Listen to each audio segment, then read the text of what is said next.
This is video 1 for the Chapter 6 exam review. Some of the problems I will do with you, some I'll talk about and you should be doing while you're listening to the video, and some you still have on your own using some of the materials and notes from your Chapter 6 notes packet, from your Chapter 6 note card, and from what you yourself remember and have learned about all of this.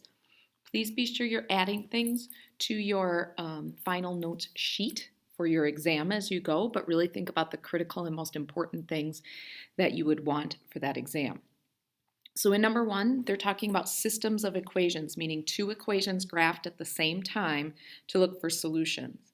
Most of you were really good at 1A with noticing that where two lines crossed, just like two roads crossed, their intersection point then would be their solution. So when you go to indicate your solution, the intersection point indicates the one solution that that set of two equations would have. When you do part B, however, it doesn't look like there's two equations graphed. So when you do part B, you may want to think about the fact that sometimes a road like Loomis Road can also be called another name. So we could also call Loomis Road Highway 36.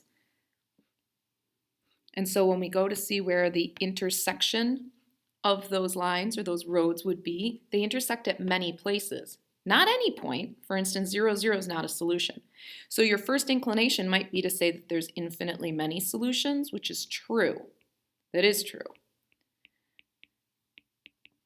However, we'd want to know what they actually are. And we don't want to make a list. There'd be a lot of them. This point would work, and this point would work, and this point would work, and this point. So quickly, I'm just going to check and see what the slope and the y-intercept of this line is anyway. I see that the y-intercept's at 1, and the slope looks like it's at about 1/3. So I would say that if we fell anywhere on the line 1/3 x plus 2, we'd be a solution.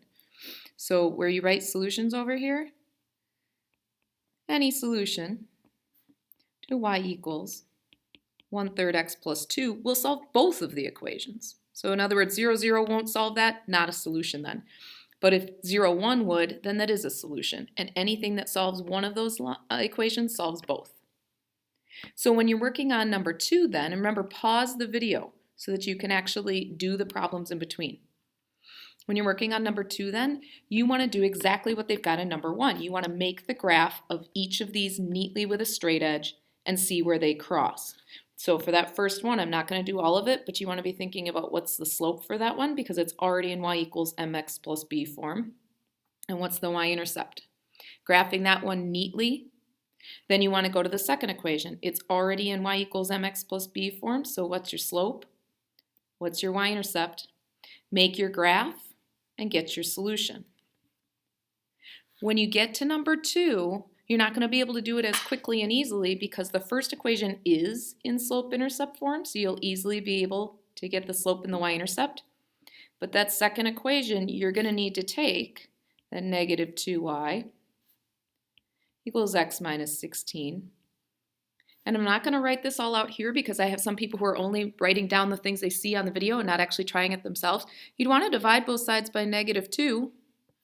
And then you need to do a little achy breaky heart, meaning take and divide out the number from in front of x divided by negative 2 and get some fraction before the x. And it'll be a fraction. And then plus, and there will be some number when that negative 16 gets divided by negative 2 so that you can actually get the m and the b. So stop the video and go finish that set of problems.